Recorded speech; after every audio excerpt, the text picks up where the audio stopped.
Now we come to the session 2, focus on microRNA and the relationship to the implantation, and some interesting case sharing. MicroRNA is a normal biomarker. It can serve as upstream regulator of mRNA. It's more stable than microRNA. Also, it controls the translation and transcription. At the current time, I think there are more than 3,000 microRNA already discovered, which are related to reproductive mechanism or pathways. And in particular, more than 100 microRNA genes, which already prove to related to endometrial receptivity assay. So today, we also invite another 4 outstanding speakers to talking about in this regard. So I hope you enjoy the second session. We also like to thank Quake Bio, and this company designed and discovered this new technology. And the advantage of this microRNA assay is we only can use small sample size and also may precisely predict the implantation or receptivity capability of the endometrium. I think this is a new avenue, new era for the future IVF clinical usage. Now I would like to introduce Professor Budi Wiweko, my good friend, to give a talk about the microRNA for optimal implantation and clinical case studies. Professor Wiweko, he was the immediate past president of Aspire, and also is the Indonesian Medical Education and Research Institute, IMERI, as Vice Director, Innovation and Business Development. He also served as a chairman of Indonesian Association of IVF and also Indonesian Society for OB-Gynecology as secretary. So I welcome Dr. Budi. Time is yours. First of all, I'd like to thank the organizing committee who has already invited me to the very wonderful meeting, International ART Forum.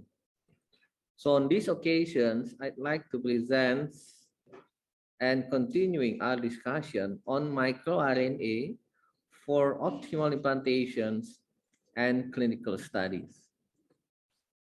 As we know that microRNA is the upstream regulator of messenger RNA. This is a small RNA with 22 nucleotides, exists in all eukaryotic cells and very stable. And we know also the role of microRNA on regulating gene expression through binding to target messenger RNA. The other things also, we know that many research have approved microRNA as a promising ideal biomarkers since firstly in 1993 and right now until 2014, microRNA has been used as a highly accurate biomarker for early stage lung cancer.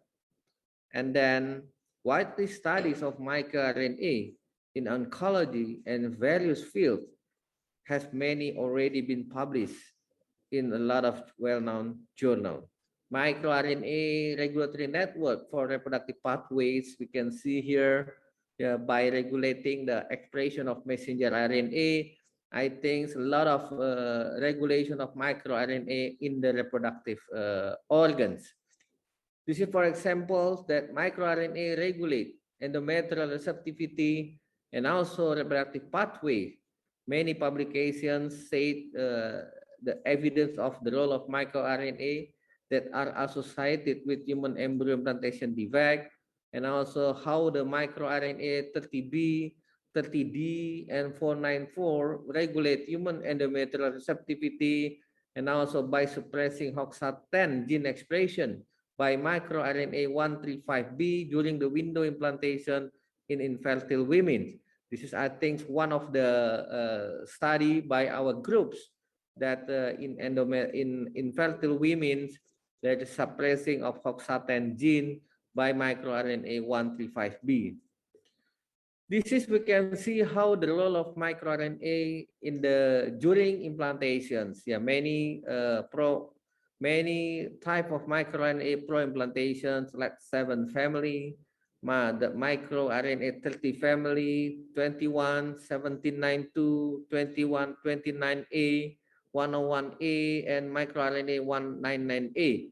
And then for anti-implantations, they show microRNA 200 family, 22, 145, 491, 1424, 125B, and 30B.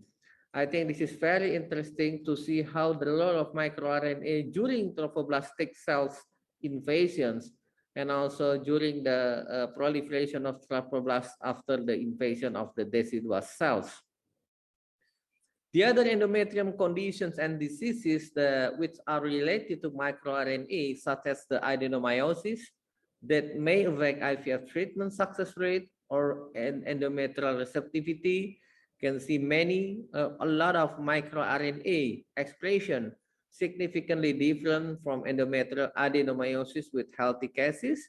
And also microRNA 145, 5P can affect the pathogenesis of adenomyosis by regulating telin-1. The other cases also hydrosalpinx that may induce repeated implantation failures. Some microRNA are related with microRNA 133B and also microRNA 145, and also endometriosis has a lot of relationship with microRNA.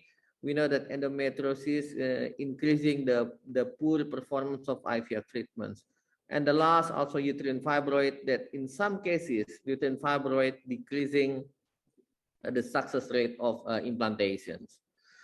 How is the role of microRNA in the future? MicroRNA as a biomarker in clinical medicines, it is the very potential for non-invasive tests and also for other clinical use and development. Clinical research studies of microRNA as a medical intervention drug. This is the microRNA implicated in the development of endometriosis. They are responsible for hypoxic injury. They are responsible for remodeling and angiogenesis. They are responsible for survival and proliferation, inflammations, and also steroidogenesis. In order to uncover microRNA changes in endometriosis pathogenesis, I think has been investigated a large number of dysregulated microRNA. This is, for example, the lesion of endometriosis, the microRNA 200B, cell proliferation, adhesion, invasion, and apoptosis. And also this is stroma cells from endometrium versus the lesions. And this is resistance to apoptosis and induced cellular proliferation and agonogenesis. This is very important, the role of microRNA 196B and microRNA 100 regarding the pathogenesis of endometriosis. The next that we want to focus is about endometrial receptivity. We know that endometrial receptivity is a complex process that provides the embryo with the opportunity to attach, invade, and develop. The window of implantation just extends only 3 to 6 days within the secretory phase of the most normal women. Synchronizing embryo development until blastocyst stage with the uterine differentiation, this is very crucial to successful implantation and therefore to pregnancy outcome.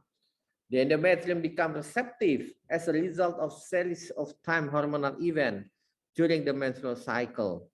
Estrogens will stimulate endometrial proliferation and induce progesterone receptors and open a window of implantation. How endometrial transformation occurs? It is very important, the sequential event in the endometrium during the follicular phase in the ovary.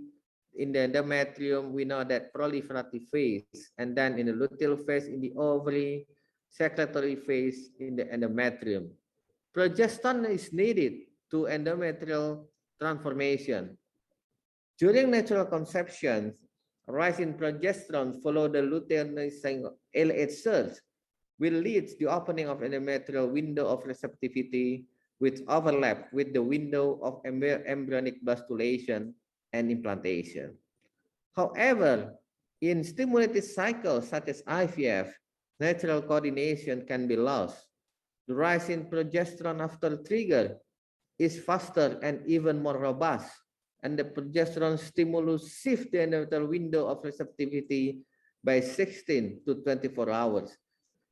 72% of IVF failure is due to implantations. It is because of embryo or it is because of endometrial factors. Sometimes if embryo good, the normal embryo cannot be implanted because the problem in endometrium. However, if endometrium very receptive, even the bad embryo also implanted. So it will induce the recurrent miscarriage or blighted ovum. So this is happen. This is what is the cause of implantation failure in IVF. We know that many endometrial receptive biomarkers that we can find in endometrium, and also we can find by the flushing, by the flushing from the uterine cavity, and also some biomarker we can find in the serum. For example, this is leaf, glycodelin, integrin, mucin-1, CSF1, and others that we can see during the secretory phase. During the endometrial transformation, so for example, in the late proliferation phase, the effect of high estrogen will cause endometrium look more hypoechogenic compared to myometrium. So that's why we can see the triple line because of high estrogen level in the late follicular phase or the late proliferative phase. In the early secretory phase, endometrium will become hypoechogenic under the influence of progesterone hormone. The transformation of endometrium appearance in the luteal phase was started from the stratum basal of endometrium.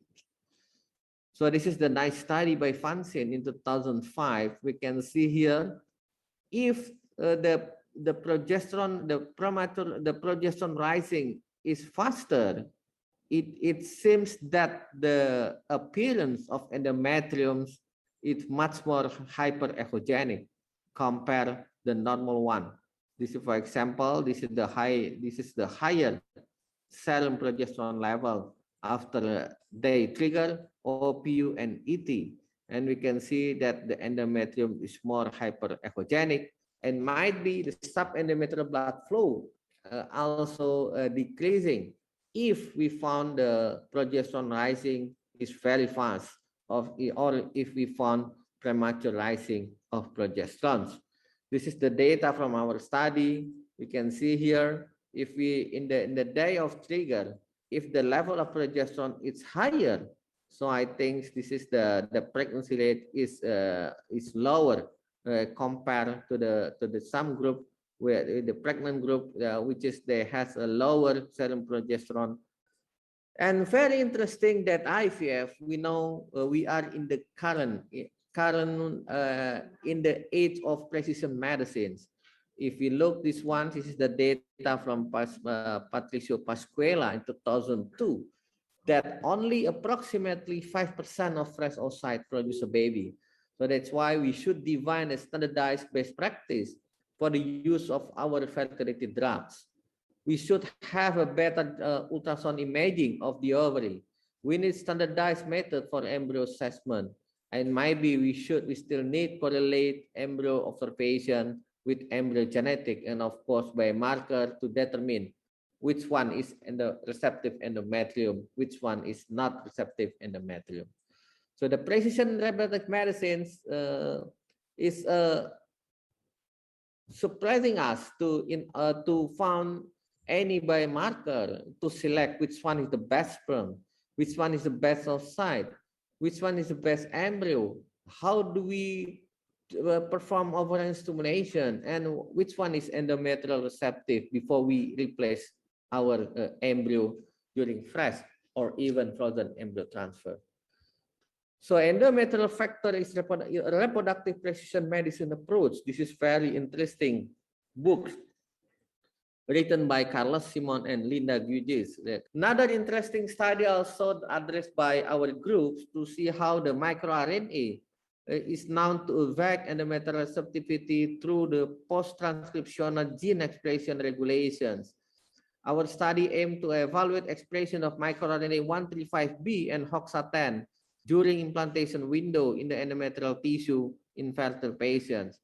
This is the baseline condition of subject in infertility group, and in the control group, there is no significantly different in terms of age, BMI, menstrual cycle, and also endometrial thickness. And the relative expression of microRNA 135B and expression of HOXA10. If you look this one, this is in the infertile group, microRNA is significantly higher, and then the significantly higher microRNA will suppress the expression of HOXA10 gene in endometrium. So that's why I think this is one of hypotheses why the unexplained infertility group, the HOXA10 expression was declined and lowered significantly compared to the control group. And this is how the microRNA has an important role during implantation process. MicroRNA produce a dual and simultaneous effect, not only on the endometrium, but also to embryo. So that's why now current at the moment, many microRNA also can be used to see the relationship, the expression, secretion of microRNA in the sperm culture media with the chromosome status of embryo, which is euploid or aneuploid. And I think this is the extracellular microRNA participants in the embryo maternal interactions. MicroRNA are synthesized in the nucleus as primary microRNA, and then processed from nucleotide hairpin, known the microRNA precursor, and then later transported into cytoplasm, where they are cleaved into small RNA duplex. Eventually, this is uterine and embryo-derived microRNA have been reported to be associated with exosome, and it is very interesting to see further how the role of microRNA during implantation. So if we prepare our patient to do the frozen embryo transfers, I think elective embryo castration right now mainly developed for patients, not only patients with increased risk with the ovarian hyperstimulation, but also might be currently at the moment IVF clinic more comfortable with frozen embryo transfer, particularly with the hormonal replacement treatment, because it's very easy and has been proven to be successful, minimal monitoring and easy scheduling, and not increasing the cost of the patients. Then what is the difference? Personalized embryo transfer paradigms. The embryo implantation requires that the blastocyst will attach during the receptive stage of the endometrium, known as the window of implantation. And to know whether the status of endometrium is receptive, pre-receptive, or post-receptive, currently we have the microRNA receptivity array, or MIRA. You can use the endometrial biopsy during the P+5 or P+6 using the pipelle. This is, for example, our two patients. The first patient is suffering from the thin endometrium. The endometrial thickness only 6 millimeters. And then the patient's age is about 41 years old. And then with the treatment date, this is 27th of March. The sample received is 9 April. So it's about around 10 days after this is the biopsy date is 1 April. 1 April. So I think this is after the progesterone 5 days. This is HRT P+5. And then sample tissue, and then we can see the result is window of implantation. So even the thickness of endometrium is only 6 millimeters. However, the MIRA test significantly showing us that the patient still in the receptive phase. And then the second case is the patient 42 years old. Also, I think this is also the P+5 after progesterone, P+4, sorry, P+4, 118 hours after the progesterone. This is also in XRT cycles. And then You can see here the result of MIRA that patients are in the receptive stage. So this result indicate that the 5 days embryo transfer can be performed at the time at which the endometrial biopsy was performed. It's about approximately in 122 hours after progesterone, when undergoing progesterone administration cycle. For the 3 embryo, somehow they recommend that embryo should be performed 2 days earlier than recommended time above. So I think this is the difference when we have to transfer the day 5 or with day 3 embryos. So as a take-home message, number 1, we know that endometrial receptivity is one of the crucial factors which determine the embryo implantations. And in the phase endometrium revealed the synchronization process between ovary and endometrium. We call it in phase. If there is no synchronization, the endometrial state is out phase. Endometrial receptivity can be detected by clinically or biochemically by marker. And then precision medicines address the challenge of biological inefficiency of assisted reproductive technology. ERA or endometrial receptivity array has been commercially available to improve pregnancy rate in IVF.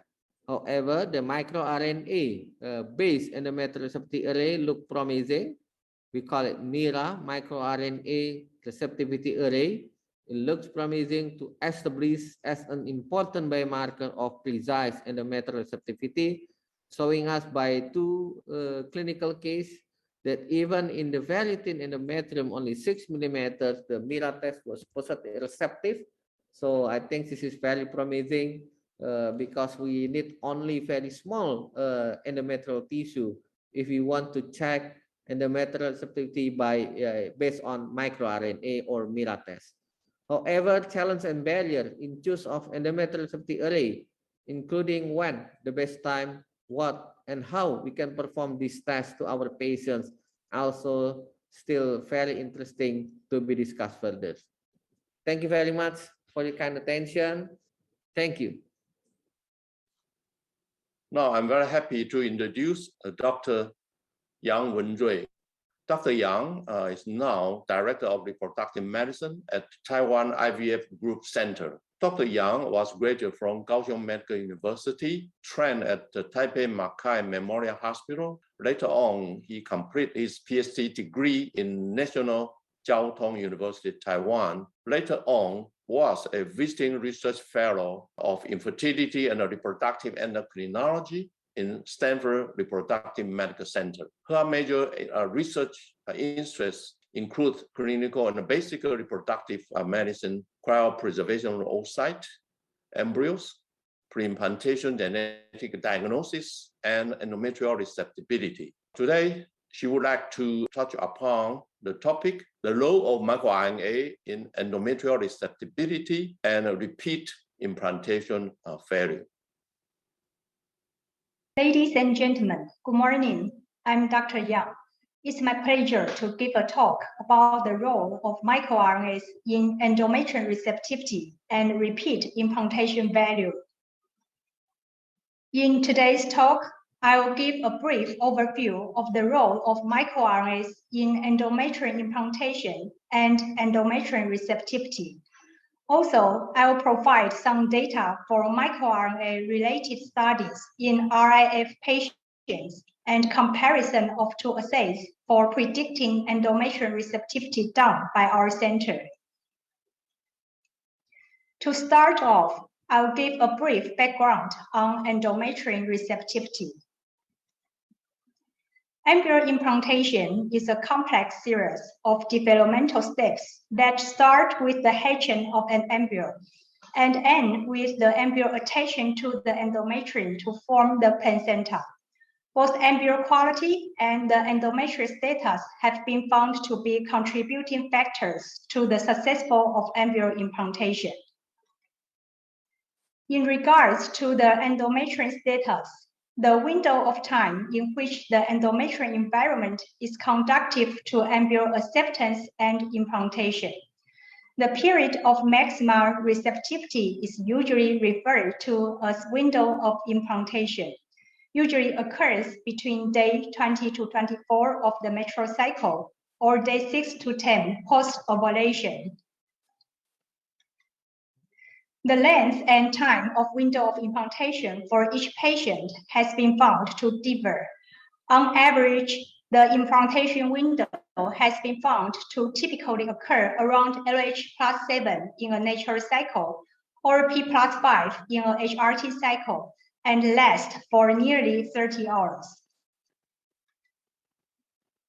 However, around 30% of IVF patients have a displacement of implantation window. For these patients, performing an embryo transfer at the typical time may have a higher chance of resulting in failed implantation. Therefore, having accurate and precise ways to identify the implantation window is necessary to a successful IVF cycle. One of these ways is using microRNA biomarkers, as microRNAs have been found to play important roles in the embryo implantation process. MicroRNAs were first discovered in 1993 and subsequently found in other species to be master regulators of gene expression. Follow-up studies also revealed that in addition to repressing protein translation, microRNA lead to messenger RNA destabilization, degradation, and resultant decrease in expression levels. Changes in microRNA level may contribute to expand some of the variability among phenotypes. Further research has found that specific microRNA modulate cellular events and pathways involved in embryo implantation. It's already known that in some pathologies, such as polycystic ovary syndrome or male factor infertility, microRNA synthesis might be altered. The same seems to be true for patients with repeat implantation failure or those having abnormal ovarian stimulation. Specific microRNAs have already been found to play regulatory roles in implantation-related pathways. For example, high expression of microRNA 145 causes implantation failure.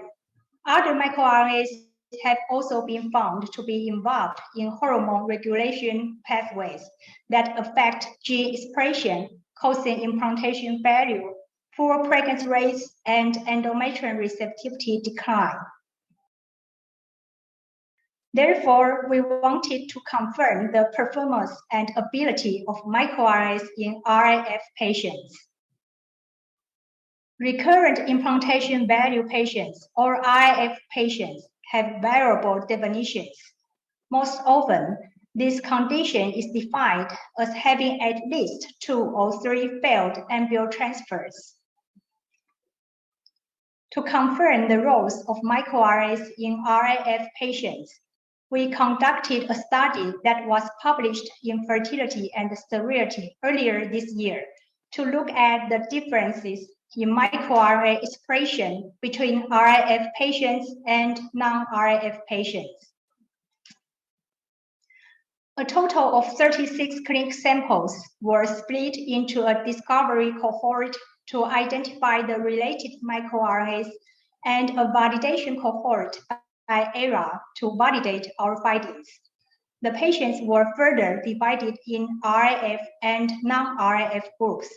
RIF indicates that the patient had at least 2 repeat implantation value due to a displaced window of implantation, while the non-RIF group did not have a displaced window of implantation and had a successful IVF treatment cycle using standard embryo transfer. The participants of RIF group all had at least 2 or more implantation value prior to the tissue biopsy. Endometrial thickness and progesterone levels prior to exogenous progesterone administration were also measured and achieved the set threshold.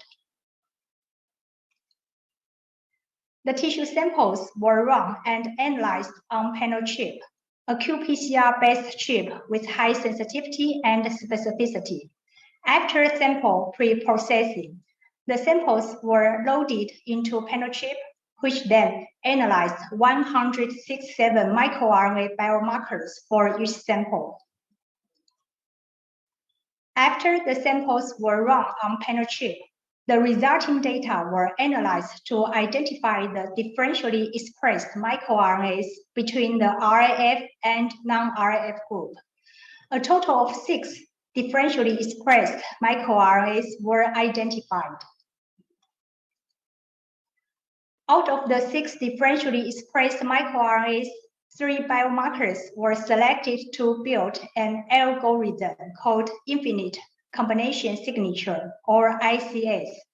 Our goal for the algorithm was to see whether or not we could use the identified microRNAs to accurately predict if RAF patients had a displaced window of implantation that was causing the implantation value.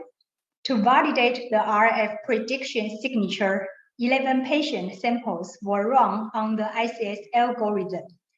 The resulting prediction from ICS had high sensitivity and specificity and an accuracy of 90%, showing promising results that the identified microRNA could predict whether or not an IVF patient had a displaced implantation window with high accuracy. We next studied the microRNA and messenger RNA interactions for the 6 identified microRNAs. Genes involved in RAF and endometrial receptivity were identified from past publications. Target analysis shows that these 6 microRNA regulate 164 of 304 RAF-related genes and 106 of 238 endometrial receptivity-related genes. DKK1, a gene involved in both RAF and endometrial receptivity, could play a critical role in affecting implantation, is regulated by 2 microRNAs as seen in our analysis. Additionally, through our target analysis, MPP5 and IGF2 are tightly regulated during the mature cycle. Their expression changes can be seen from proliferated to late secretory phase. In summary, we designed a panel chip to assess endometrial microRNA profiles in IVF patients. We found a total of 6 novel microRNA biomarkers that regulate a total of 270 endometrial receptivity-related genes. 3 of these 6 microRNAs were capable of predicting patients with RAF with over 90% accuracy and could be applied as diagnostic biomarkers to predict displaced window of implantation. Lastly, I will briefly show a pilot study to comparison of 2 assays for prediction endometrial receptivity, messenger RNA versus microRNAs. There are some traditional methods to analyze endometrial receptivity, such as ultrasound and pathology. However, these methods do not have gold standard. Therefore, molecular testing has become a popular method to identify endometrial receptivity more precisely. In this study, we compared the performance of a messenger RNA-based and a microRNA-based endometrial receptivity test. The major differences between the messenger RNA and the microRNA-based tests are in the type of biomarkers and the testing platform. With the microRNA-based test, these differences result in advantages in laboratory decentralization, lower sample quantity, and flexible sample quality. Due to these differences, the microRNA-based test is capable of lowering the retesting rate to less than 1% compared to the messenger RNA test. We tested the performance of the microRNA-based test MIRA and the messenger RNA-based test ERA in a preliminary study using 13 endometrial samples. All the samples were run on ERA and MIRA. Of the 13 samples, 10 were first biopsy samples. The remaining 3 samples were re-biopsy samples due to an insufficient results from ERA. 9 out of the 10 patients had the same classification from both ERA and MIRA, with 8 of the 9 patients resulting in a successful implantation following personalized embryo transfer. The remaining 2 patients had multiple biopsy due to an insufficient RNA result from ERA's first biopsy. MIRA was able to provide an analysis result from the first biopsy. In summary, our pilot study was performed to evaluate the efficacy of a new microRNA-based endometrial receptivity analysis test, MIRA, comparing it to ERA. From our results, we see that MIRA may be a better choice for analysis of low quality and low quantity RNA samples. As the sample size is small, a larger study is needed to further validate these results. Our center is planning a large-scale study with 200 clinical samples to further confirm the efficacy of microRNA biomarkers for identifying implantation window. This study is currently in progress and planning to be published. In conclusions, microRNAs may be diagnostic markers and potential therapeutic tools for understanding implantation disorders. Further investigations need to analyze the efficacy of microRNAs as biomarkers for endometrial receptivity. MicroRNAs also have the potential to provide a non-invasive method of testing for endometrial receptivity, as they shown to be stable biomarkers in both tissue and extracellular environment. Thank you all for your time today. I look forward to any further discussions and more chances in the future to share our research. Now we are very happy to introduce Dr. Liza Lim-Pin. Dr. Liza Lim-Pin is now served as a consultant obstetrician and a gynecologist at Malaysia at the TMC Fertility and Women Specialist Center. He obtained his MBBS degree from India and M medical and OB-GYN at Malaysia, and her fellowship in reproductive endocrinology and infertility at Singapore. He's a subspecialty in reproductive medicine, now at the MOH. Today, she would like to talk about the clinical aspects in microRNA application for IVF optimization. Now, please, Dr. Liza Lim-Pin. Hi, everyone. Hello. I would like to thank the organizers and GGA for inviting me for this talk. Today, I'll be talking on clinical aspects in microRNA for IVF optimization. This is my disclosure. So I will be talking on how determining window of implantation with microRNA-based endometrial receptivity assay can improve IVF outcome, and how MIRA testing is done, and some clinical case sharing. So, determining window of implantation. As we know, endometrial receptivity refers to the ability of the endometrium to allow the embryo to be implanted. And this is what we call as window of implantation. And the window usually occurs between day 19 and 20 of a standard menstrual cycle. And this window may vary between 30 to 72 hours. So the window of implantation differs between each individual. In 3 in every 10 IVF cycles may experience a displaced window. Hence, if you transfer the embryo at this wrong timing, it may lead to an unsuccessful implantation. So in this recent paper that was published, compared women with recurrent implantation failure. So in In one arm, they had a group of women who had a customized embryo transfer, and the other arm based on the standard frozen embryo transfer protocol. So this group of women have had a few unsuccessful transfers, and the pregnancy outcome, they looked at pregnancy outcome per patient and pregnancy outcome per cycle. And in both arms, you can see a very significant improvement and increase in terms of pregnancy rate, clinical pregnancy rate, ongoing pregnancy rate, and also live birth rate in the group where they have a customized embryo transfer. So what happens in this group is, before the embryo transfer was performed, they actually had, this group of patients had an endometrial receptivity assay to identify their window of implantation. In this next paper that was published last year, it's a 5-year multi-center randomized control trial where they actually compared 3 groups: a personalized embryo transfer group versus a fresh embryo transfer group and a fresh frozen transfer group.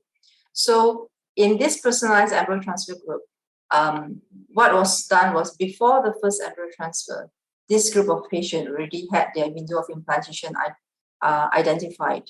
So these are presumably overall good prognosis patients. So if you look at the pregnancy rate at first embryo transfer, you can see that the personalized embryo transfer group pregnancy rate shows to be higher, even though it is not significant.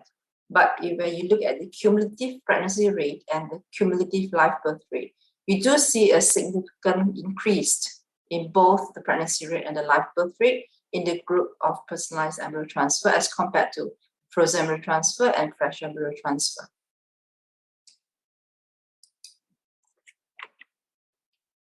So what are the current endometrial receptivity analysis available? There are 2 types of biomarkers that are used to identify window of implantation. That's namely messenger RNA and also microRNA. So different stages of endometrial status gives different gene profiling, and these biomarkers are selected to analyze the endometrial status at that time. So just to know what's the difference between messenger RNA and microRNA. Messenger RNA is a large coding RNA. It has about 1,000 base, and it translates to functional protein. So after the translation and its function, it will be degraded. So as compared to microRNA, it is actually an upstream regulator of the messenger RNA. It is smaller. It is also an RNA, a smaller non-coding RNA, about 20 base. So what it does is attach itself to the messenger RNA, and from here it will either upregulate the messenger RNA to produce its biological function, or it will repress the messenger RNA to halt the function. So there are numerous endometrial receptivity tests available currently. So the tests above here, all in light blue, are based using messenger RNA as their biomarker. And the one in dark blue, that's MIRA, that's by GGA Taiwan, is currently the only available microRNA-based endometrial receptivity assay test. And in here, it has included about 100 microRNA, which targets about 690 messenger RNA. So if you look at some papers that has published over the years, looking at patients with recurrent implantation failure, from the initial paper by Rio Alonso in 2013, all these papers actually look at different groups. Here is based more on Caucasian group. Mahajan is based on Indian population. Hashimoto based on Japanese. Hormadova based on Czech, and He is based on the Chinese population. So you can see that it's quite similar. Patients with recurrent implantation failure, about 1/3 of them has a displaced window. So when a personalized embryo transfer is performed based on their own window, a 50% pregnancy rate could be achieved. So in TMC fertility, we used microRNA as our endometrial receptivity assay. And we also found similar results where 1/3 of these women has a displaced window. And what is more special about our population is we are a multiracial population where we have Malay, Indian, and Chinese. So with that also, when a personalized embryo transfer was performed, we are able to achieve 50% pregnancy rate. So when we looked at women who have undergone MIRA test, okay, about 37.5% of them has a displaced window. So when we compare the pregnancy rate based on the advised window, we are getting a similar pregnancy rate and also almost similar clinical pregnancy rate. We have also compared groups where a group of patients who do not require MIRA and a group of patients who had MIRA done. And with reference to implantation rate and clinical pregnancy rate, we do not see a significant difference. So this is to say that if a patient requires an indication to assess their window of implantation, this can actually will give a clinical outcome similar to those who actually do not require them. So next I will talk on how MIRA is done and some clinical case sharing. So if you look at MIRA, it uses microRNA as its biomarker, and the platform that is used is a panel chip, and it does require less sample. Because of this, we do not see a lot of redo rate. All right. And the advantages again on MIRA, it's a short RNA base, and because of that, it's more stable.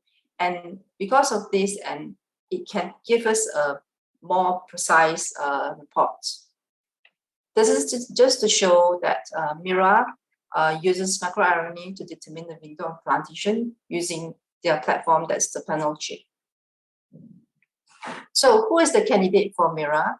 It's any woman who has scheduled for an IVF treatment, any woman who have had 2 or more miscarriages, or who have had recurrent implantation failures despite good quality embryos, or any woman who wants to maximize their chance for pregnancy. So MIRA testing can be done either through a HRT hormone replacement cycle or a natural cycle, either with a LH search or HCG injection trigger.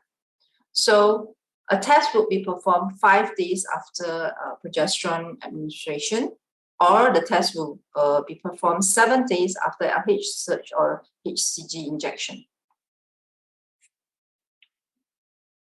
So how is the test done?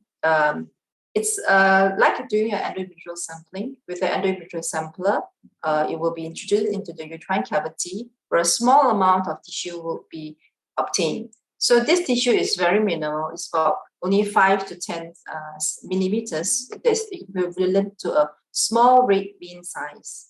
So as compared to other tests where it needs you to fill out about 1/3 of the tube.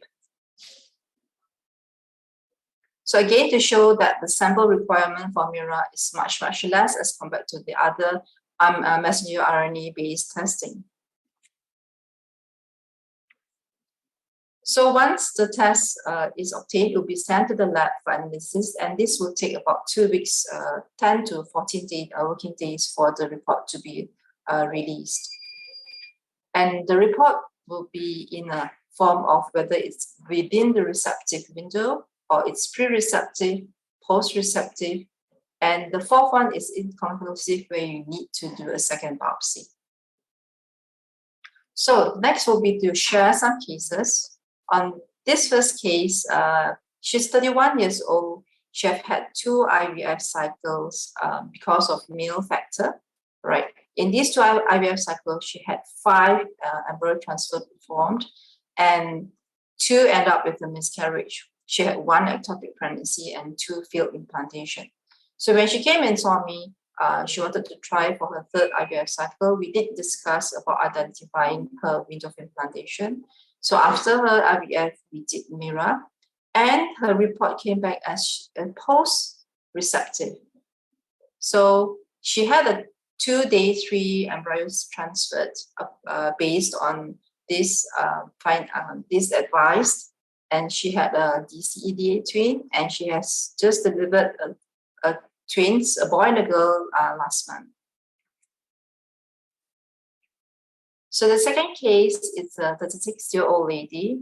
She had 2 spontaneous pregnancies, but both of them were an ectopic pregnancy in the right fallopian tube. She had a left salpingectomy done because of left hydrosalpinx. So when she came for her IVF, because of her 2 previous pregnancy loss, she was really quite concerned and distressed. So we discussed about MIRAP to identify her window to optimize her pregnancy outcome, which was a good move because her report came back as pre-receptive. If she had not done this, then probably we will be transferring her in the standard, like any other standard frozen embryo transfer protocol would be at this. So probably the pregnancy would not have been successful. So she had her first embryo transfer done. A single blastocyst was transferred, successfully implanted, and she's currently 16 weeks pregnant. So this last case, I would just want to highlight about this case. Okay, this lady, she's 36 years old. She had her IVF done. She had 4 embryos. Okay, the first embryos was transferred. The first embryo transfer was performed with 2 day 3 cleavage stage embryos. But during this protocol, the embryos were transferred in this window, right? So it was not successful. So when she came to me, I told her, okay, maybe we should look at your window of implantation and then we transfer your last 2 remaining embryos. So which she did, and the results actually came back as receptive. So this was her window, and we transferred 2 good grade blastocysts, 1 successfully implanted, and she's currently 20 weeks pregnant. This is just to highlight that if a woman has a window, her normal window, and if an embryo is transferred out of the window, her receptive window, it may not end with a successful implantation. So to conclude, in patients with RIF or recurrent implantation failure, a normal pregnancy rate and implantation rate may be achieved if the window of implantation is identified. Personalized embryo transfer may improve pregnancy outcome. MicroRNA-based endometrial receptivity assay identifies the right implantation time for embryo transfer because it utilizes a stable biomarker, that's the microRNA, to issue a stage report for each patient. MicroRNA is stable. There's less sampling requirement, definitely a less sampling rate required. Thank you.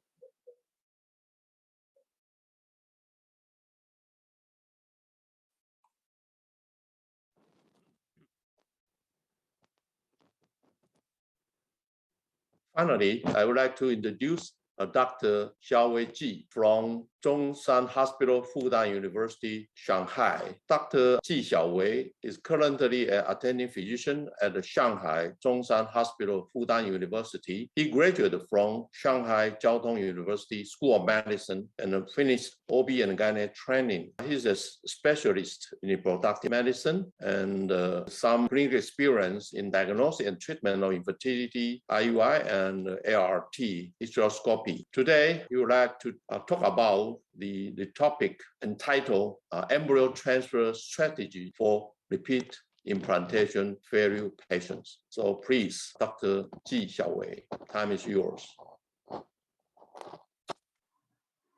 Good morning, everyone. Thanks to Quack Bio and new Prof for organizing this online meeting.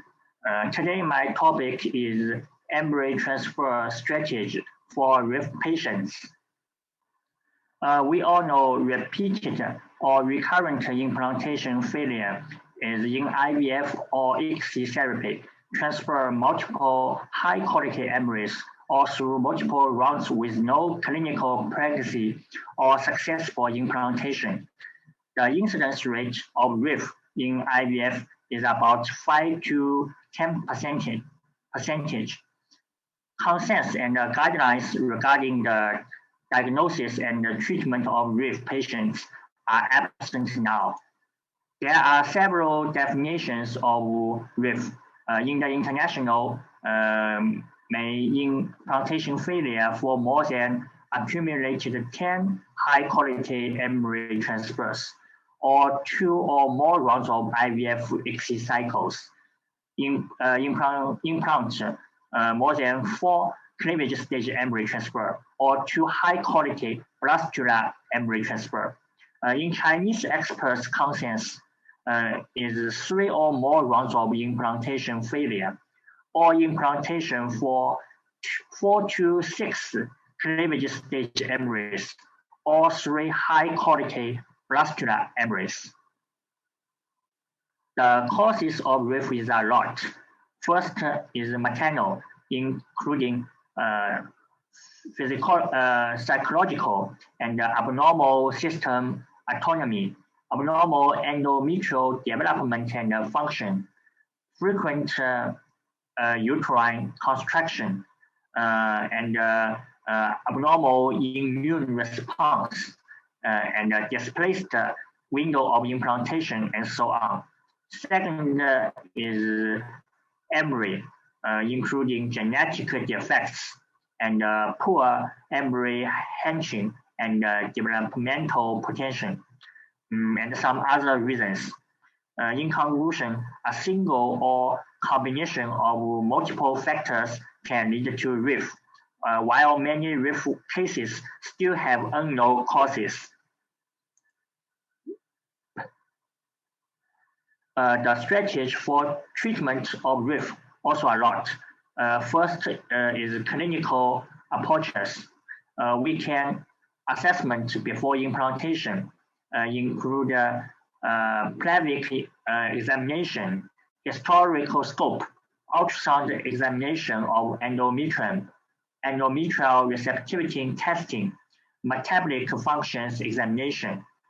We can also assessment before next implantation cycle and do some pre-treatment, like psychological intervention, and improvement of infertility treatment programs.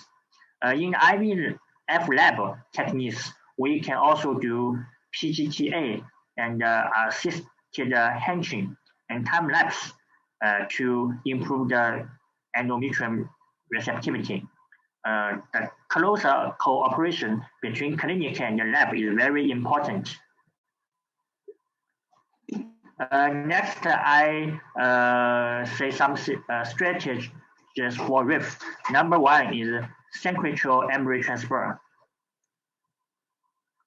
We all know a successful implantation requires first is receptivity endometrium. Second is embryo with development potential. And the third, these two need to developmental sequencing. This can cause a successful implantation. In IVF, embryos are cultured in vitro, so the embryonic factors are weakened, and it can impair the endometrial receptivity, cause the lower implantation rates. So in our IVF center, if the patient is RIF in his IVF, in her IVF or ICSI or tribal cycles, we may freeze day 2, 4 cells cleavage embryo, freeze 1 or 2 embryos, and then continue to culture and freeze the day 5 blastula. Next, FET cycles, in progesterone, we use the progesterone 2 days later, we transfer the 4 cells cleavage stage embryo. And in P+5, we transfer the blastula. This is the sequential embryo transfer. The second strategy for RIF is approaches to improving endometrial receptivity.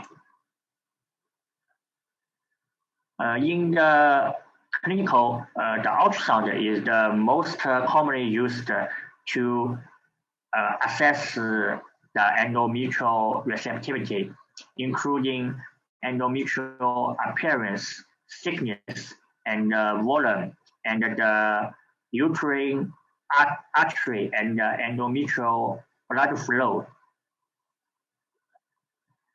Because endometrium is rich in blood vessels that promotes definition and development of the endometrium and is conducive to embryo implantation. In some literatures, on day of embryo transfer, if we can see if the ultrasound can detect the endometrial blood flow, the pregnancy rate and the implantation rate is maybe higher in some literatures. Endometrial receptivity, also known as the window of implantation, earlier, later, or shorter window of implantation may result in implantation failure. So we can do the endometrial receptivity testing. Now in clinical, we have two kinds of receptivity assays. One is mRNA-based, named ERA. Another is microRNA-based, named MIRA. We can see the MIRA has less working days and a low amount endometrium biopsy and less failure rate. So the microRNAs process greater stability, which is conducive for data quality in diagnosis.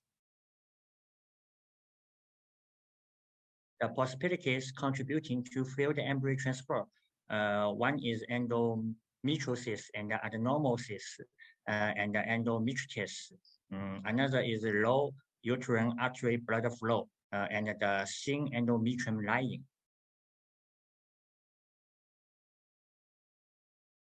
The mirror for thin endometrium lying patients. The incidence of thin endometrium in HCG and natural cycles are very normal in clinical. Patients with thin endometrium lying can't take mRNA-based receptivity assay because high amount of tissue biopsy is required. But the mirror is okay. Those patients can choose mirror assay for receptivity.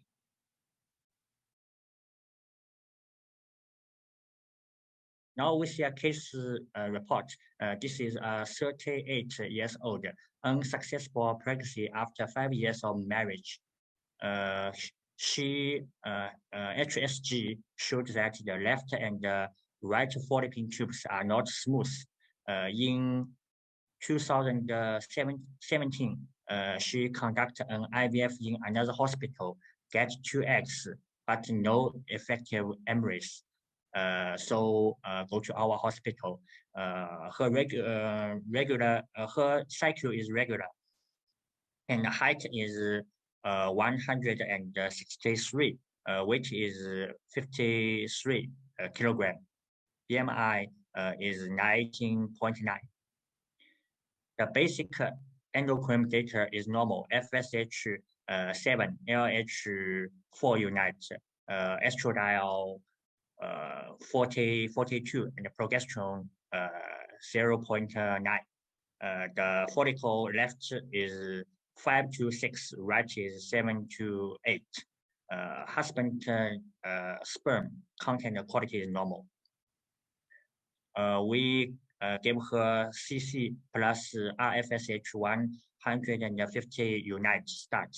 Injection 5 days. 5 days arbitrary we get 9 eggs, and become 2 cleavage embryos. One is H cells grade 1 and another H cells grade 2, and get 1 blastocyte grade 3BA.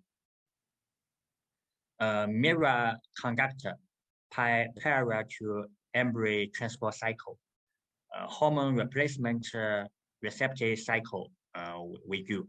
Endometrial biopsy performed at progesterone +5 for endometrial receptivity analysis. Mirror results is pre-receptive. Recommend embryo transfer at progesterone +6 for day 5 embryo.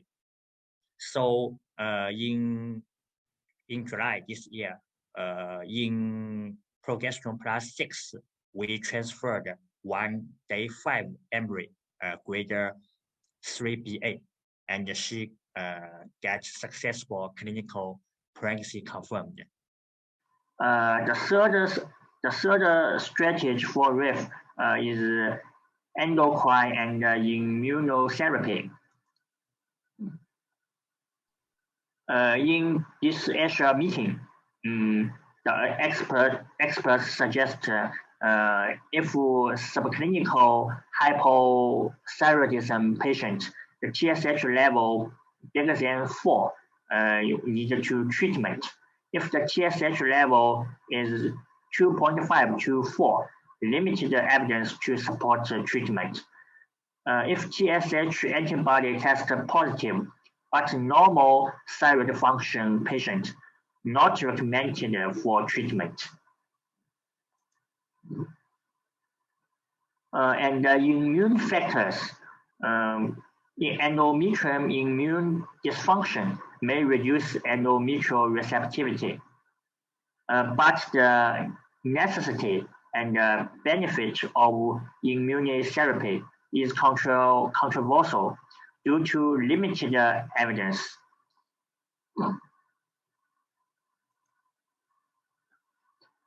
In this year, the ASHO meeting also gives some suggestion. Limited scientific evidence, more safety studies required. Not recommended for immunoglobulin treatment. And in RIF patients, we can try to use prednisone treatment for NK cell disorder patient, and do some perfusion like GCSF, use sildenafil and low molecular weight heparin treatment for RIF patient. But all these need more studies.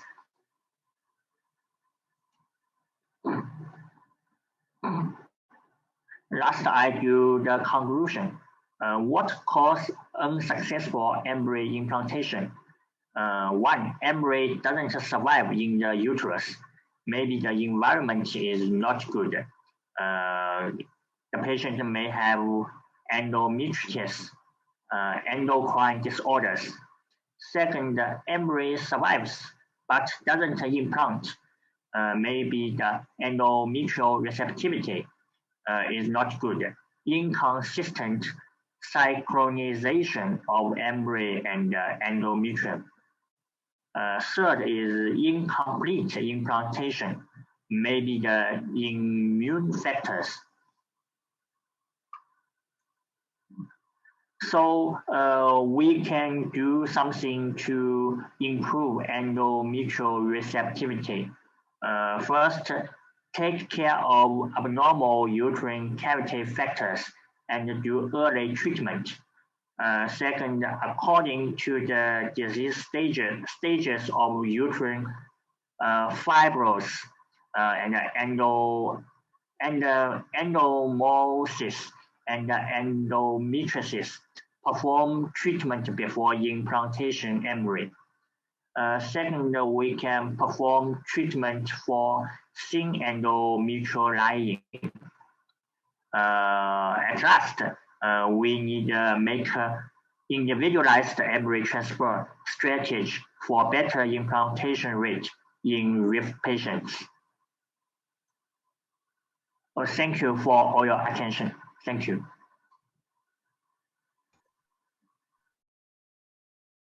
Thank you. Thank you so much for the excellent talks. Now we move to the second panel discussion. and some questions have been selected, and we will let the moderator and speakers discuss on those questions. And I think all the speakers are ready. So Dr. Jen will lead here. Please, Dr. Jen.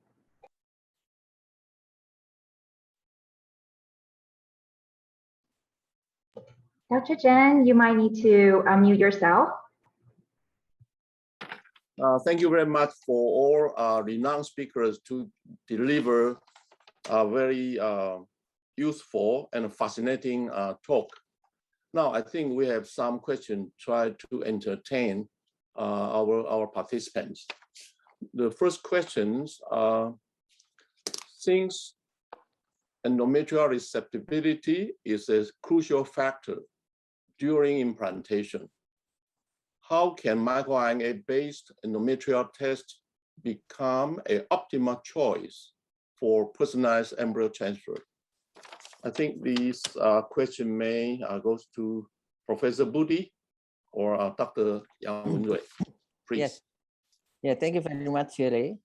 So I think this is a very relevant question, since we know that right now the precision medicines also involved in our assisted reproductive technology, since only 5% among all sites will retrieve becoming live birth. So that's why one of important things, how can we detect the receptive endometriums?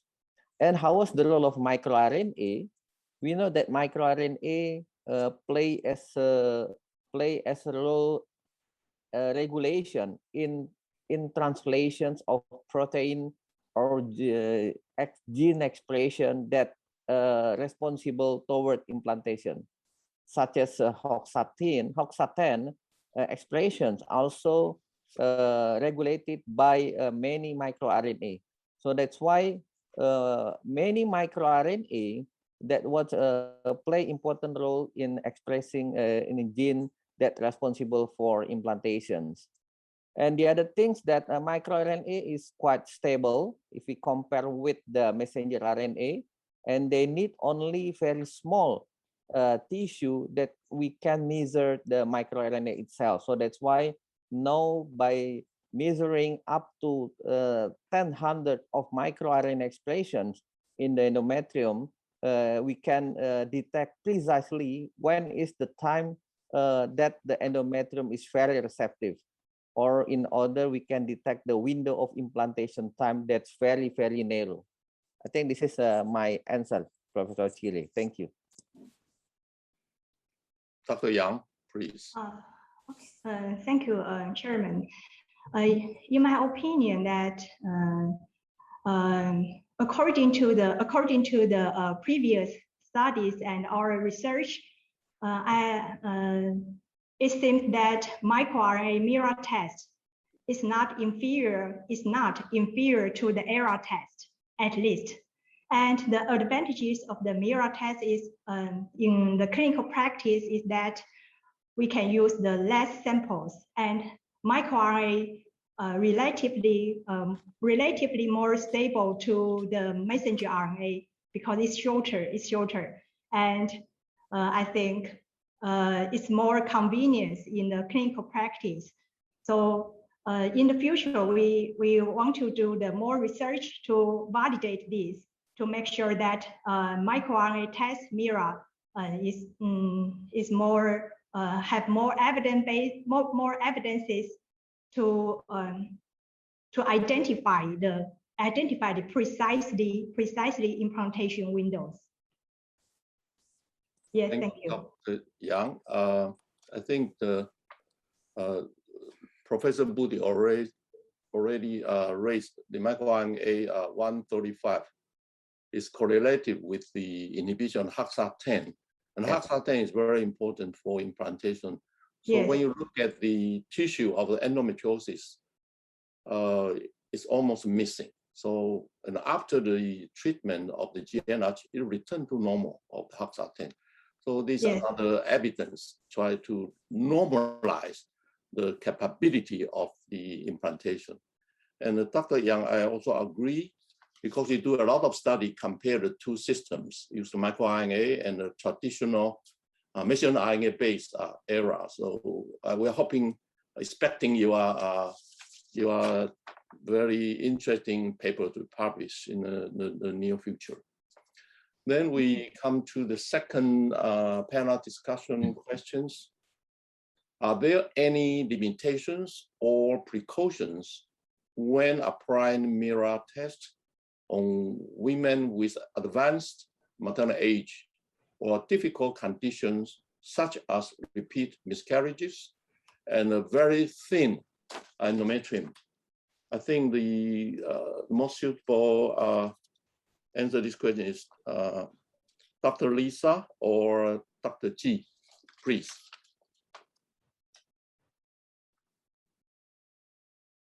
Can I take the question first? Yes, please. Okay. So for patients who are advanced age, normally what we do encounter is they have a thinner endometrial lining. So in such patients, trying to increase the lining to above 6 millimeters sometimes can be quite a challenge. But with MIRA, because the sample requirement is very little, most of the time I have no issues obtaining enough samples. And so far for my cases, I have no resampling rate. And they are able to give me a report as in what is the window of implantation. Right? Okay. So the other note for those who are doing endometrial receptivity assay test or MIRA, if you're doing the test on the HRT cycle and during embryo transfer, it's best that you follow exactly what protocol that was done for MIRA, and the same protocol should be applied for during the actual embryo transfer. Because any change in the medication that is used, as in your estrogen or progesterone, may change the bioavailability and the outcome. So that is one thing that some people, they say, I've done MIRA and window of implantation has been identified, but during embryo transfer, they changed the protocol or use another different type of progestogens, but then it did not successfully implant. So the advice is to use exactly what you've done for MIRA, and during the embryo transfer, you'll do exactly the same. Thank you, Lisa. Dr. Ji, please. Thank you, Chairman. It's a very good question. I think patients with advanced maternal age or repeated miscarriage, they may have fewer embryos after PGT-A. So I think their embryos are very precious. So I recommend they do MIRA test before their first embryo, not need to after 2 or 3 times failure. So before their first transfer, they can do MIRA test to see the endometrium, the window of implantation, if it is normal, because their embryos are too precious. And another question: the thin endometrium, I think it's not a problem because the MIRA test only need 5 to 10 milligram tissue biopsy. They can do MIRA test. So I think it's not a problem. Also, we can use estradiol by oral or by vaginal to improve the endometrial thing. But it's if the thickness is 6, it's enough to do the MIRA test. Thank you. Thank you, Dr. Ji. It seems to be there are tremendous advantages of the MIRA test over the conventional messenger RNA-based era. So the other question I'd like to ask all of you is, how long is the validity of this microRNA-based test? How long? Yes. Maybe Dr. Yang, you can answer this question. It's a quite good question because, thank you, Chairman, because how far now, we didn't search the previous published talk about how long the MIRA test will persisted. But according to the previous published from ERA, from messenger RNA, they have published a paper about at least about 6 to 10 cases at least. They do the first ERA and last for the same result lasted at least for 3 years. So in my opinion, I think MIRA can be have the same period as the ERA test. So it's a good point to the further research. Yeah, because all the patients need to know how long this test can last. But your opinion is 3 years in the messenger RNA. So maybe MIRA also can as good as the conventional ERA. Yeah. But some cases I must provide our clinical experience for the ERA test. If the patient do the ERA test previous, but after the traumatic endometrium, like cesarean section or intrauterine synechia repaired, then the timing of the implantation window may be changed. Yeah, we have already found about nearly 10 cases about this about this situation. They have do the ERA previous, but they have the cesarean section, and then after the cesarean section, they want to have the beard the second baby, then the implantation window displaced. So we have already found about 10 cases in our clinics. Another tricky question: if these two tests is discordant, okay, so which one you believe? According to our comparison of the discovery cohort and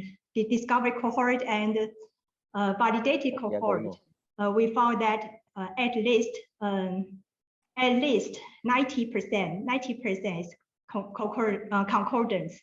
But we still have 2 cases in our previous research. We still have 2 cases discordant. So, but these 2 patients still not have the have embryo transfer, so we still wait for the results. Okay, thank you. Thank you. So its time is short, so we'd like to proceed to next question. Again, thank you all 4 speakers. Very outstanding and comprehensive talks. Thank you very much. Thank you. Thank you very much, Ling.